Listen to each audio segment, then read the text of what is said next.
Um bom dia a todos nós, nesse primeiro dia de primavera. A primavera sempre nos traz a refletir a renovação, a bênção da vida. Que nós possamos aproveitar esse dia para renovar as nossas esperanças de um mundo melhor, um mundo mais fraterno, mais justo. E que Jesus abençoe os nossos propósitos de trabalhar pelo bem.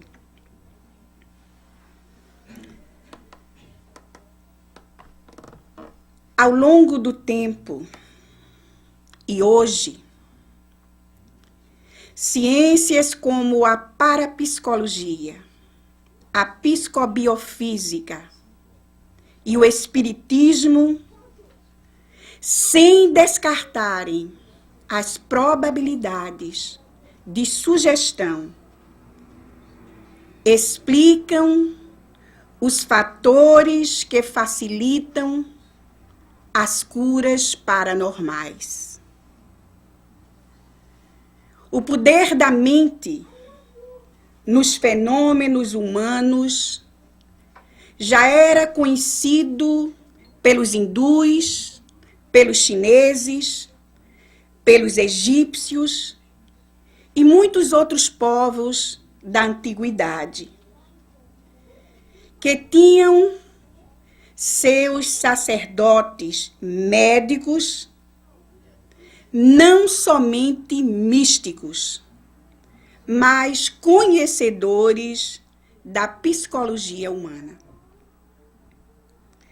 Em todos os séculos, homens portadores de força parafísica conseguiram trazer a saúde para os seus pacientes debilitados. Mas Jesus, sem dúvida, foi quem alcançou os resultados mais expressivos de que se tem notícia. Ante ele, as doenças físicas e psíquicas encontravam cura imediata. Fossem através da imposição de suas mãos ou pela sua vontade à distância. Na época em que o mestre aqui esteve, as doenças e desenganos constituíam a carga pesada que extenuava a humanidade. E hoje ainda acontece o mesmo.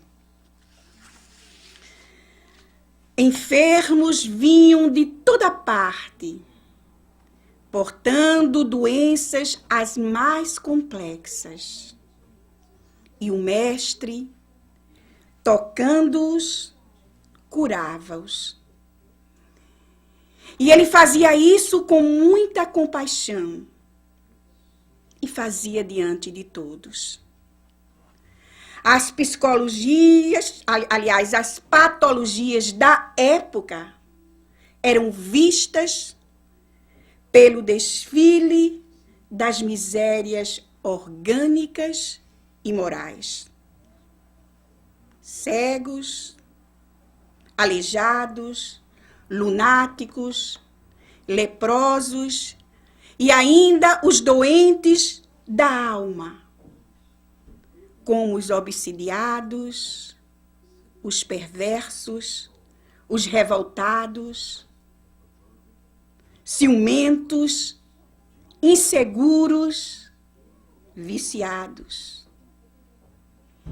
E ele atendia a todos compassivamente, sem apresentar cansaço e sempre recomendando que não voltassem a pecar.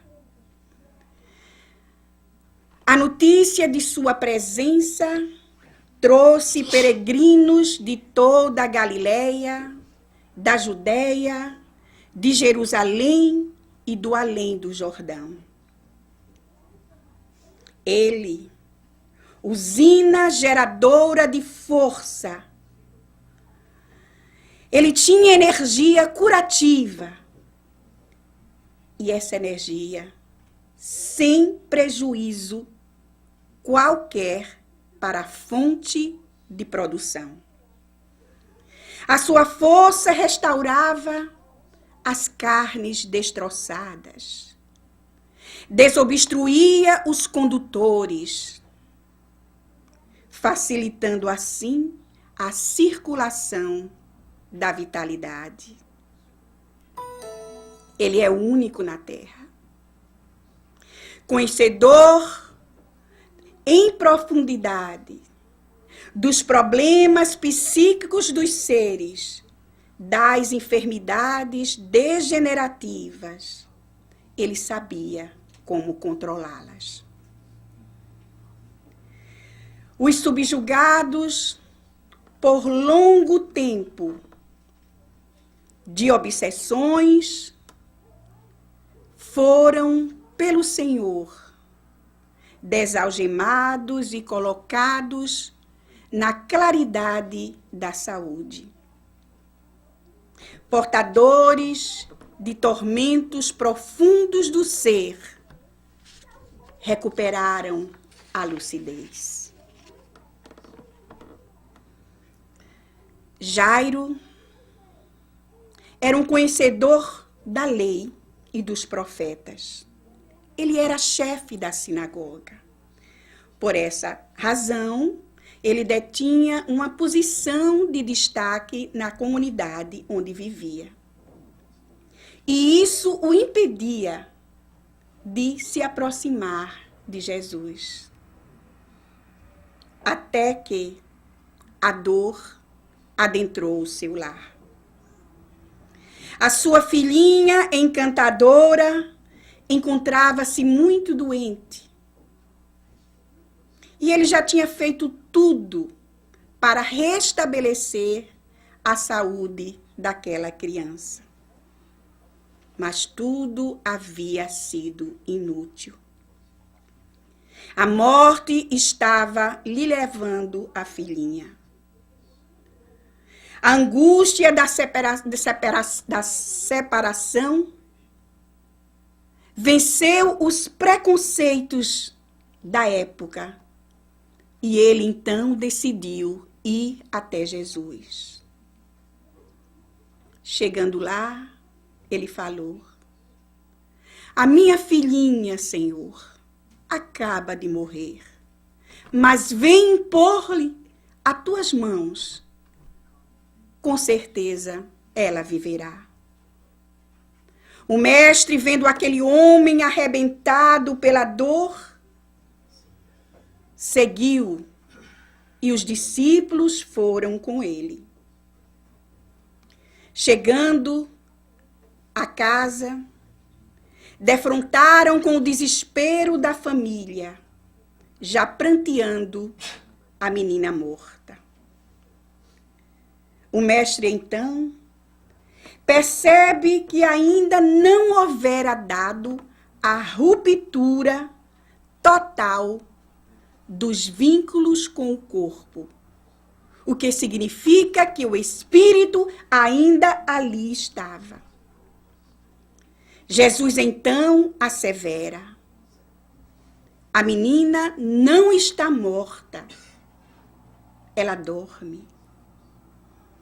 Diante do inusitado, os sépticos habituais puseram-se a rir zombeteiramente, acreditando que a morte já havia sido constatada ali.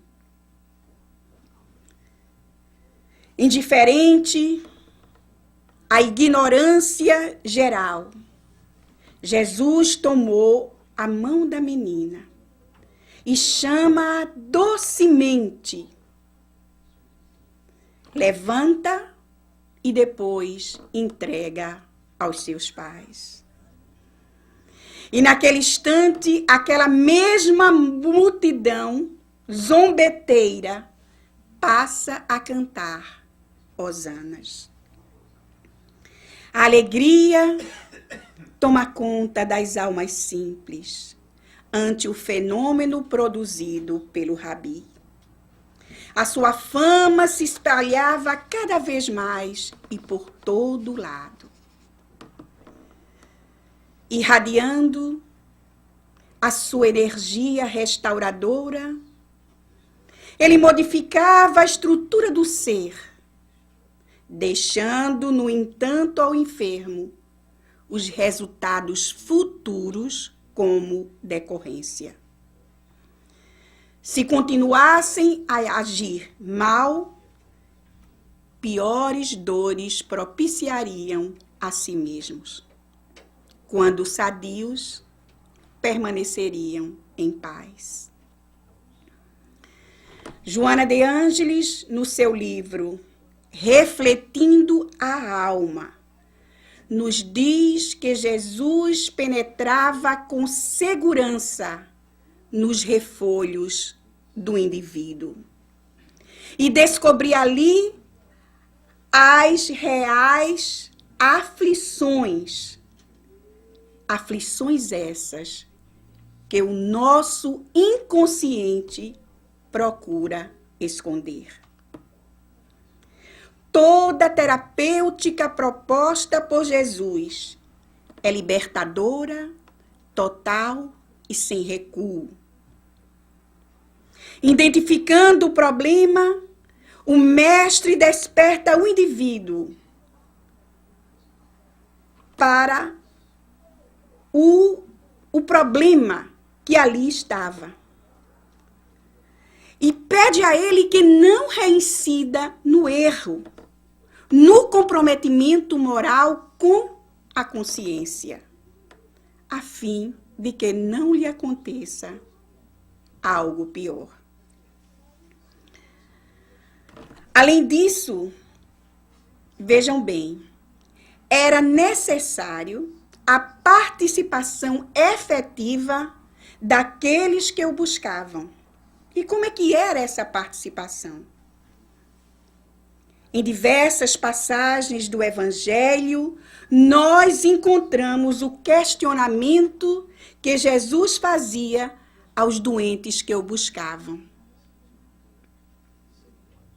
Que queres que eu faça? Crês que eu te possa curar? Com esses dois questionamentos, Jesus ativava instâncias poderosas para predisposição à cura do paciente. Joana de Ângeles ainda reforça a sua análise, dizendo que era fundamental para o restabelecimento do enfermo e sua segurança íntima. Esses dois requisitos, ou seja, querer e crer. Passados mais de 2000 anos, a ciência hoje comprova, através de fatos, que a expectativa positiva do paciente em relação ao tratamento, ao médico e ao medicamento é fator importante para que a cura se efetive.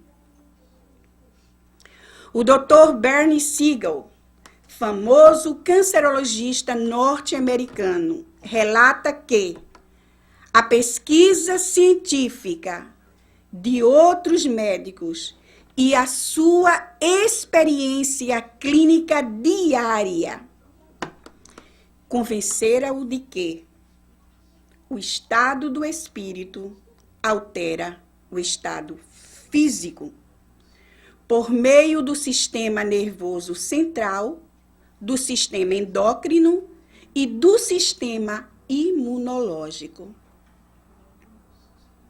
O Dr. Deepak Chopra, médico indiano radicado nos Estados Unidos, também afirma uma coisa muito interessante. Nós somos as únicas pessoas, ou criaturas, no caso, na face da Terra, capazes de mudar nossa biologia pelo que pensamos e pelo que sentimos. E ele acrescenta: as nossas células estão todo o tempo bisbilhotando os nossos pensamentos e sendo modificadas por eles. Daí, meus amigos, a necessidade que temos de vigiar o que pensamos. Nós vemos assim que Jesus se antecipou às ciências modernas, ativando a vontade do paciente. O que queres que eu faça? E depois, a crença no tratamento. Crês que eu te possa curar? Partindo do princípio de que cada um de nós é capaz de mudar e nos oferecendo a oportunidade de crescer, com base exclusivamente na disposição de aceitarmos essa oportunidade. Despertando em nós o querer e o crer, Jesus faz com que percebamos a nossa responsabilidade na jornada terrena. E por isso mesmo, ele sempre convidava para que cada um tomasse a sua cruz e o seguisse. É muito importante que cada um vença a própria sombra, vença os seus males, vença os seus vícios através da vontade e do esforço próprios.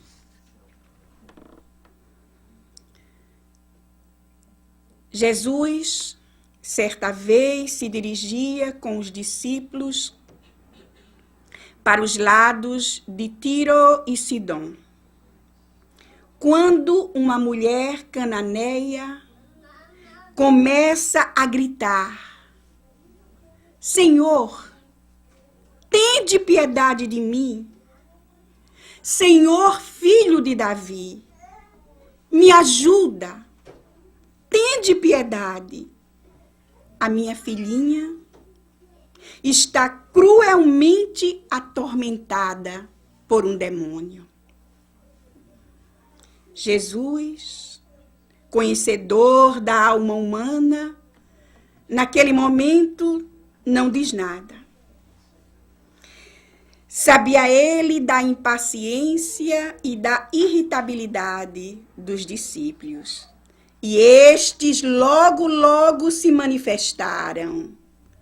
Despacha, Senhor. Ela nos incomoda com seus gritos. Aí Jesus responde: não fui enviado senão as ovelhas perdidas de Israel. E a mulher continua: socorre-me, Senhor, socorre-me. Havia dores em sua rogativa. O coração de mãe ali defrontava a fé e a esperança. Mas ela sabia que Jesus podia curar a sua filha. O sentimento materno adivinhava isso. Então, esquecida de si mesma, encoraja-se e enfrenta os preconceitos da época. O mestre, sempre procurando esclarecer, ensinar, diz: não é justo que se tome o pão dos filhos e os lance aos cachorros. E ela, aquela mulher arrebentada pela dor, diz: é verdade, Senhor. Mas até os cachorros comem as migalhas deixadas nas mesas de seus donos. E naquele momento, aquela declaração verdadeira comove, arranca a solidariedade dos discípulos. Jesus então diz: ó mulher, grande é a tua fé, faça-se então como tu desejas. A estrangeira então se levanta, sai com os olhos nublados de pranto e, chegando em casa, vê que a filha antes subjugada por um espírito cruel estava curada. Nós vemos aí o amor de uma mãe curando a filha, a fé e a esperança se manifestando. O Espiritismo nos ensina que a doença que fere o corpo procede do espírito. O espírito enfermo tem nas suas raízes as imperfeições que o caracteriza. O sofrimento surge como efeito da desobediência das almas às leis de Deus. A doutrina espírita vem realizando aquilo que cada ciência faz em sua chegada: revelar novas leis e explicar os fenômenos que se derivam dessas leis. Esses fenômenos se prendem à existência dos espíritos e às suas manifestações com o mundo material.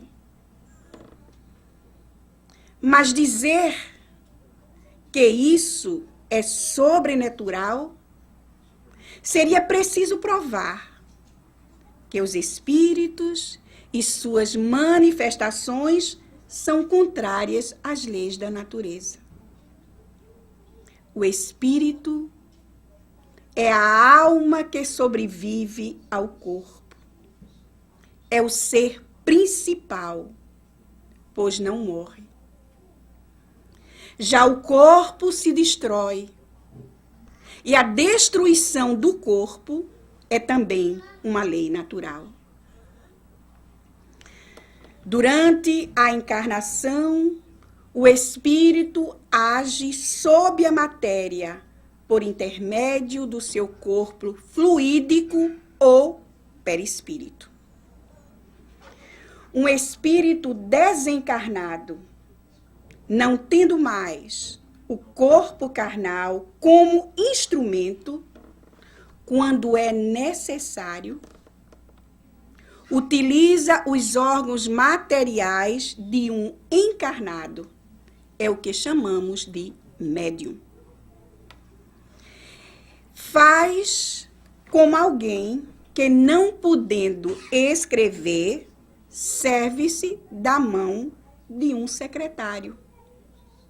Ou de alguém que, não sabendo a língua utiliza um intérprete. O médium é, assim, o secretário ou intérprete de um espírito. Os médiuns, meus amigos, não fazem nada de sobrenatural.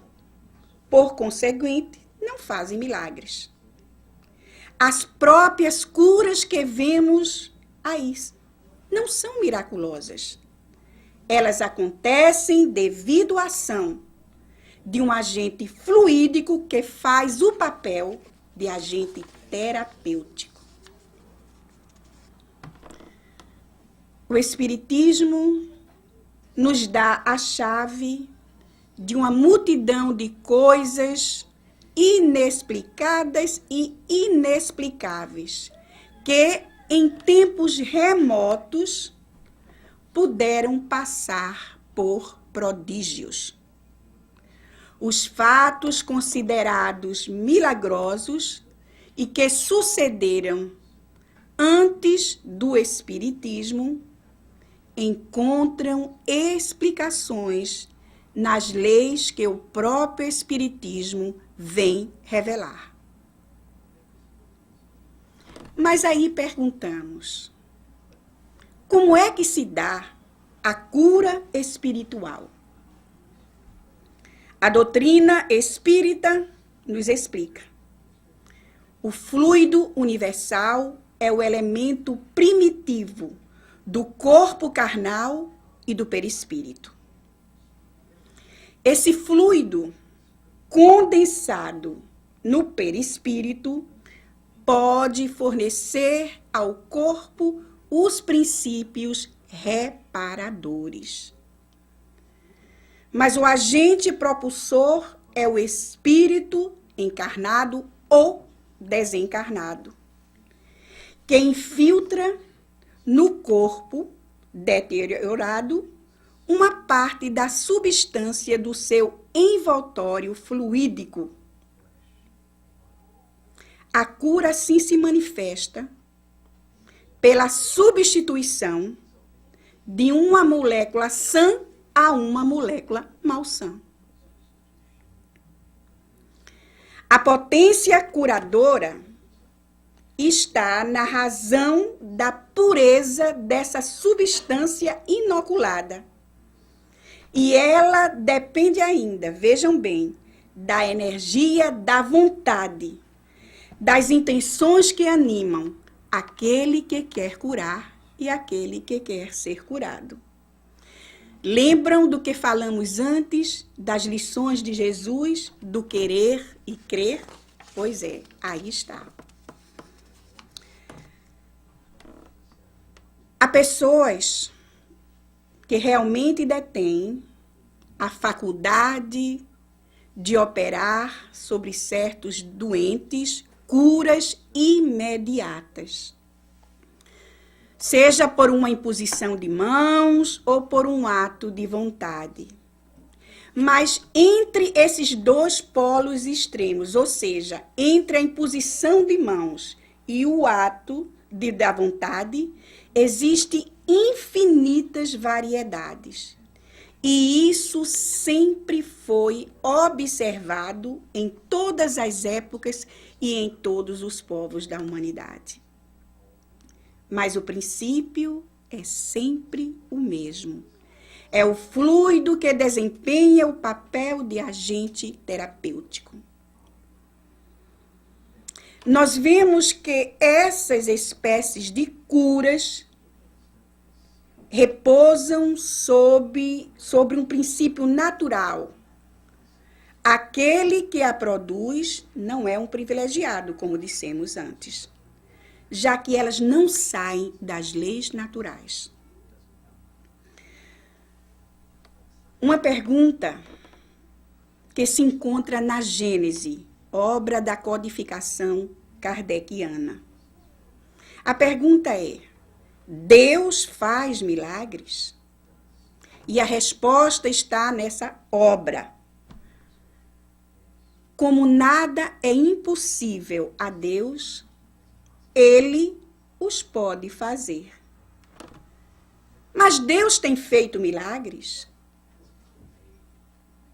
Ele derroga as leis que estabelece? Não compete a nós prejulgar os atos de Deus e os subordinar à nossa fraqueza de entendimento. Mas por que então Deus faria milagres? Alguns podem até dizer, para provar o seu poder.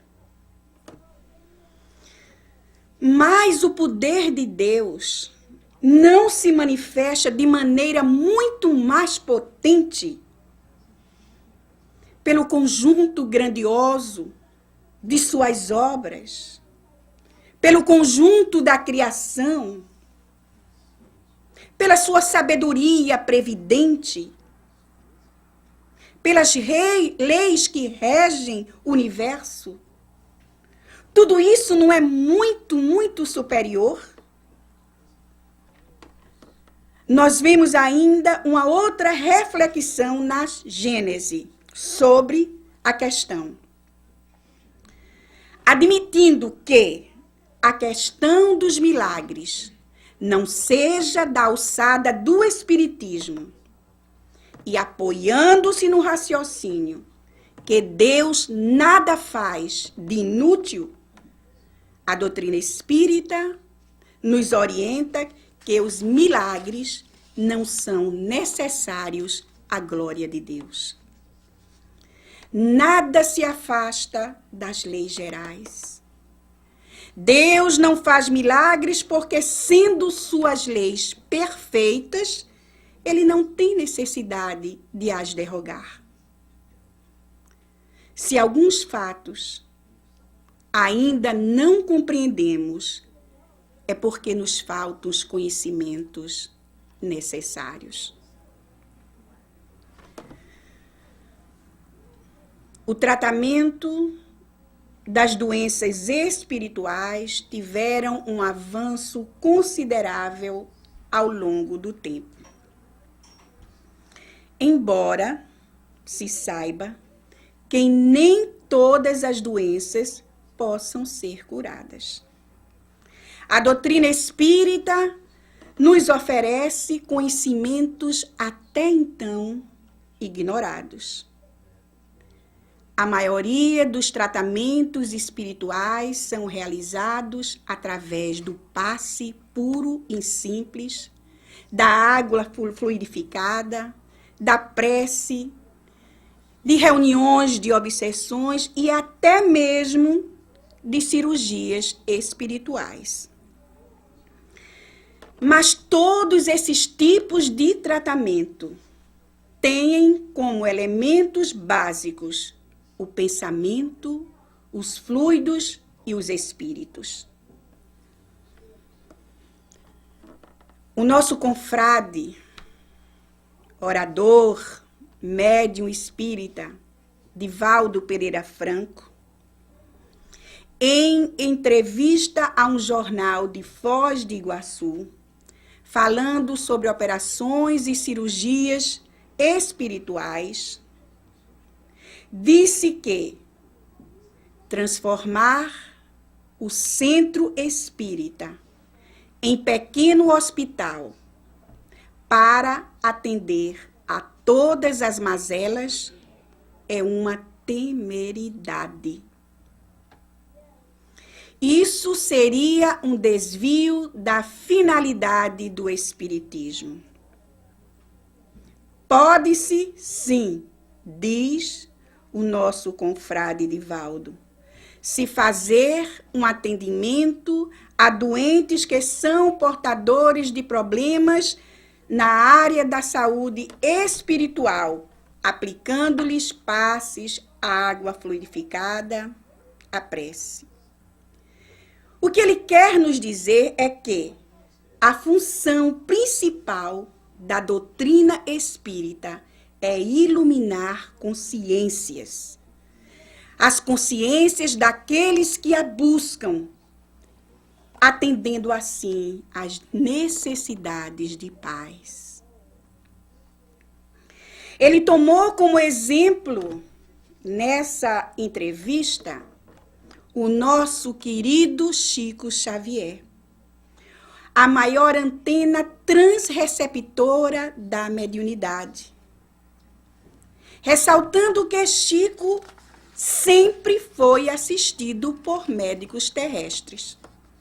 Ele tinha um cardiologista, um clínico geral, um urologista, e ele fala que certa vez, isso ocorreu em 1965, o espírito de Dr. Fritz, através do médium Arigó,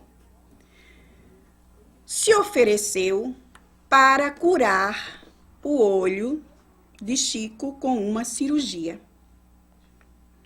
Chico então respondeu que não, agradeceu e explicou que o problema no olho era um karma. Chico ainda falou para ele: eu sei perfeitamente que você pode curar o meu olho. Mas como o karma continuará, vai aparecer outra doença. Como eu já estou acostumada com essa, eu prefiro. Eu não vou querer para mim uma nova doença. O nosso querido Divaldo ainda ressalta que as cirurgias astrais são válidas, desde que o paciente esteja liberado do seu karma. Que nem toda interferência de ordem espiritual, no caso no campo cirúrgico, dá o resultado que se espera. Exemplificou que, no Evangelho, nós encontramos referências que nem todo aquele doente que buscou Jesus foi curado. Por quê? Porque tinham dívidas. E essas dívidas deveriam ser resgatadas. Assim a cura não podia acontecer. Na condição de profundo conhecedor da alma humana, Jesus propôs uma nova dinâmica terapêutica. Ele conseguia penetrar nos escaninhos da psique, onde ali se encontravam as fragilidades e as limitações daqueles que o buscavam. E assim ele poderia estabelecer a diretriz correta. Mas o mestre, meus irmãos, sempre respeitou o livre-arbítrio, o poder de escolha de cada um, advertindo sempre a respeito das consequências.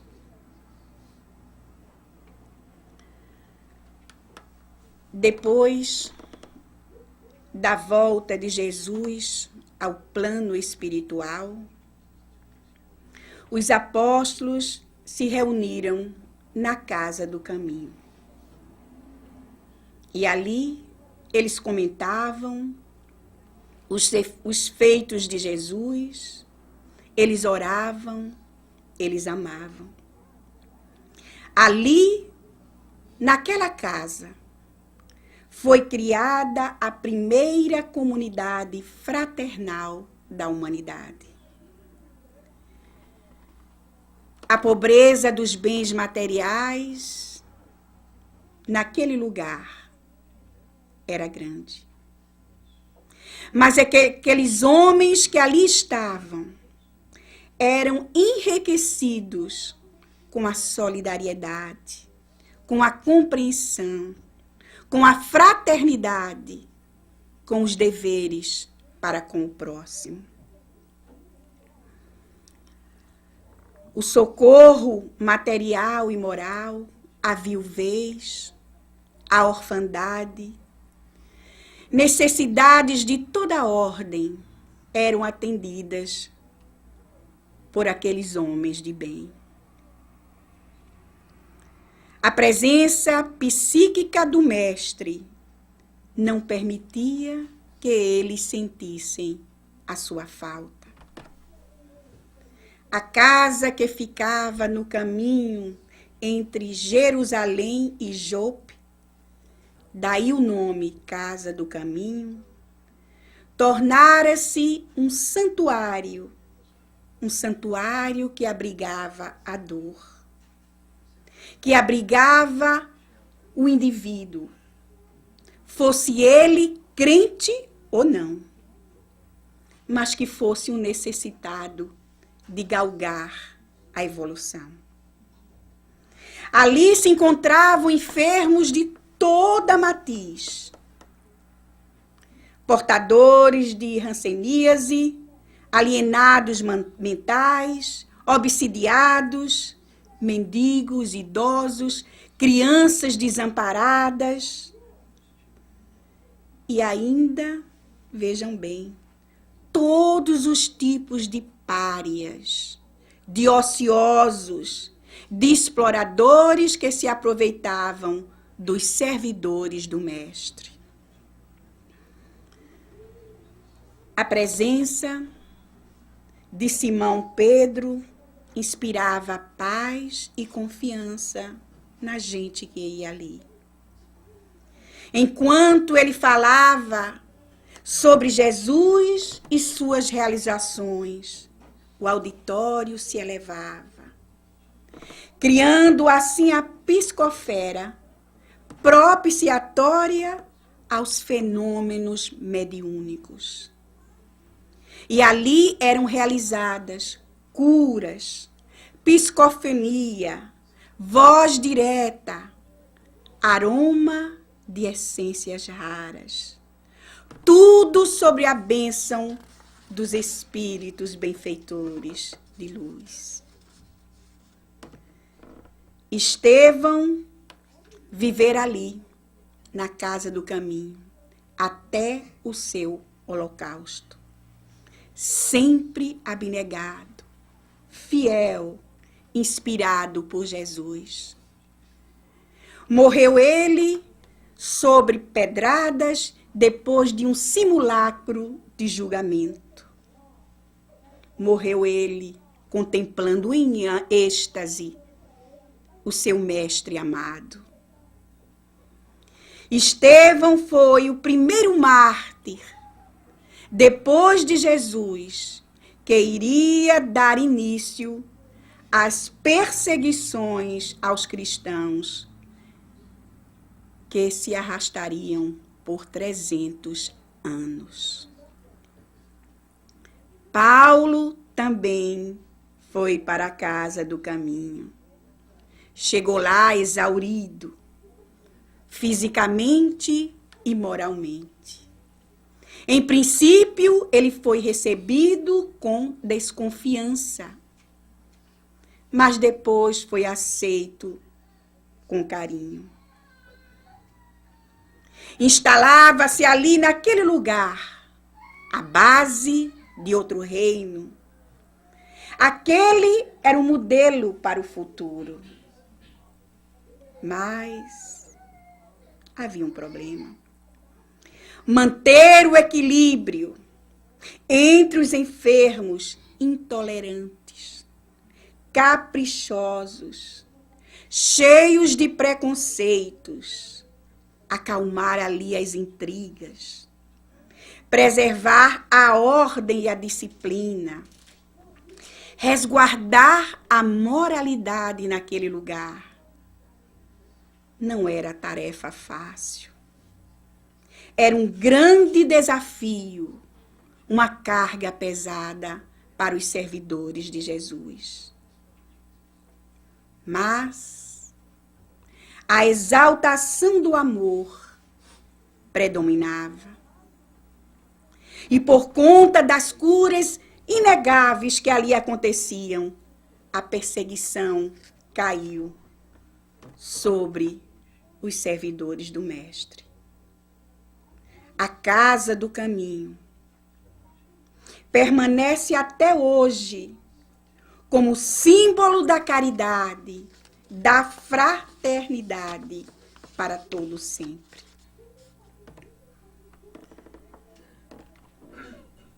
Nós vimos assim a importância da ajuda espiritual na regeneração ou cura do indivíduo. Através da bioenergia, os passes, da prece e também, meus amigos, da evangelização. A evangelização é também um meio eficiente de cura. É muito importante nortearmos o trabalho de evangelização através do estudo do livro O Evangelho segundo o Espiritismo, nos nossos centros espíritas e também nos nossos lares. Devemos utilizar o Evangelho como instrumento de transformação íntima das doenças da alma. Instrutor incomparável, Jesus penetrava no âmago do aprendiz com a lição que transmitia. O seu consultório sempre foi ao ar livre. Suas lições atemporais. O seu modelo libertador sobrevive a 2 milênios de história. Ele ensinava através de analogias com cenas do cotidiano, com as paisagens, nunca se mostrando superior, mas com humildade. Assim ele dizia o que queria através de simples histórias. As suas parábolas possibilitam que em todos os tempos, homens e mulheres possam extrair valiosos ensinamentos na jornada para a evolução. Saúde é ausência de doença. Seja ela física, emocional ou espiritual. E para obtermos a cura total, temos que tratar a causa da doença e não os seus efeitos. A causa está relacionada ao ser individual, o ser espiritual. Os efeitos das doenças é que se manifestam no corpo. Por essa razão, todo o empenho do Mestre Divino centrou-se na transformação moral da criatura terrestre. Enquanto o homem não realizar o ministério da santificação interior, o corpo se abrirá em chagas e o coração ficará despedaçado pela angústia. Mensageiro da cura total, o mestre detinha-se a remediar o organismo, que as mentes invigilantes voltavam a romper. Passados 2000 anos, ele continua acalmando as nossas dores físicas e morais. Ele continua trabalhando para curar os nossos corpos estropiados pelas nossas mentes doentias, pela ausência do amor no nosso coração. Ele continua sendo o nosso sublime médico espiritual. Que Jesus nos abençoe e nos mantenha sempre em paz.